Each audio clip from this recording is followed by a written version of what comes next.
Why does this look better than this? Or why does this look better than this?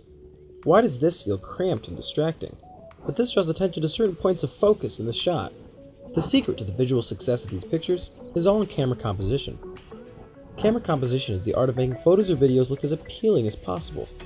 You may think this is an abstract, subjective concept, but a surefire way to make your shots look better is to follow a few simple techniques. These methods can be applied to photos and videos. First, let's talk about the rule of thirds. The best way to draw attention to specific points in your shot is to position objects of interest along the intersection of the thirds of the picture.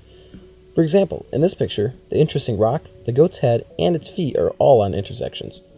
The rule of thirds can also be applied to lines, especially horizontal ones. Try to position the horizon and other horizontal stretches along these sections. In this picture, the horizon is positioned along the top third. In this one, the bottom of the Taj Mahal is positioned along the bottom third. Remember, the rule of thirds is very approximate. Most cameras also have a setting to display the thirds, so you can see them applied to your shot in real time. This technique is probably the most widely used out of all of them, and is used all the time in movies to naturally make the shots look better.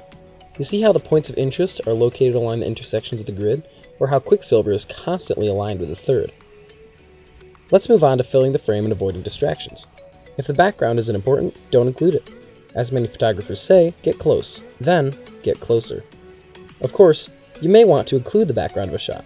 Even then, you still want to avoid distractions or boring parts of the shot.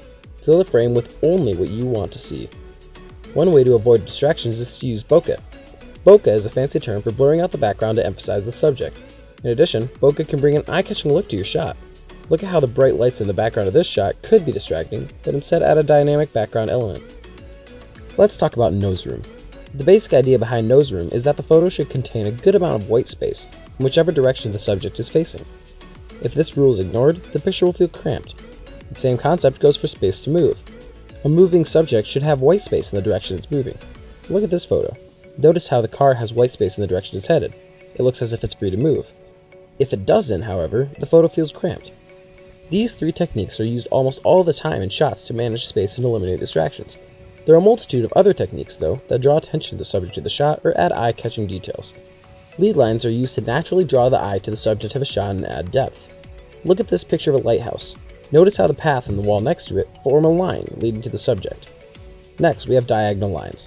Diagonal lines naturally move the viewer's eyes through the shot, drawing interest in intersections and generally just making it look better. A look at this picture shows that bendy, curving lines still move the eye through the shot, or the stairs in this picture form a continuous path that makes the shot more interesting. Moving on to framing. Often called a frame inside a frame, shots that have a natural border around them give a sense of depth and draw attention to what is inside the frame. This frame does not have to be an actual frame, nor does it have to be in the foreground. Check out how the trees in this picture form a natural frame, or how this photo has a frame in the background as opposed to in front. You can also use the frame in your shot. It doesn't have to be a boring, blurry foreground element. Check out this shot and how it adds an interesting element to the picture. Next, let's talk about adding background contrast, like textures and color, to your shot. Adding a background that contrasts with the subject will bring attention to the subject and give it added emphasis. This often includes selecting the right time and place for a good shot, so choose your locations wisely. Let's move on to patterns of repetition. These can add interesting elements to your shot or give the illusion of very large numbers. Sometimes, you can break a pattern to add emphasis to the subject of a shot. For example, in this picture, the black oyster stands out because of its color. Or in this shot, the man walking is given emphasis because he breaks the pattern of yellow lines. Moving on to symmetry. Symmetry, in case you didn't know, is when two halves of something can be divided along a line, called the line of symmetry. Symmetry adds an interesting look to your shot. Try to add a subject, though, as the shot may look boring and predictable otherwise. Let's review. Use the rule of thirds to dictate where you want elements of the shot. Position points of focus in the shot along intersections of the thirds, and place horizons or vertical lines of focus along the lines of the thirds. Fill the frame with only what you want to see, and eliminate distractions by cutting them out or using bokeh. Give a moving subject space to move, and provide white space in the direction someone is facing so the photo doesn't feel cramped. These three rules are very commonly used and are the base techniques used to manage space in your shot.